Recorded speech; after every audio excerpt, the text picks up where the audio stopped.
What's the meaning of arête?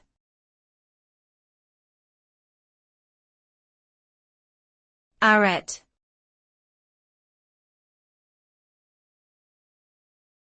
Arête.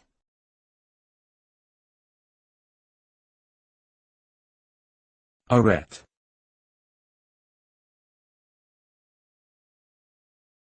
Arête.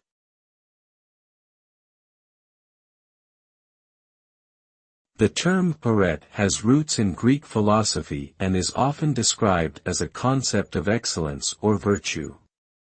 It is used to refer to a state of being or an ideal quality that can be attained through hard work, discipline, and dedication. In contemporary usage, the term can apply to any area of life where one seeks to achieve exceptional performance or distinction. Whether in sports, academics, or personal relationships, striving for arête is seen as a worthy goal that reflects a commitment to excellence and personal growth.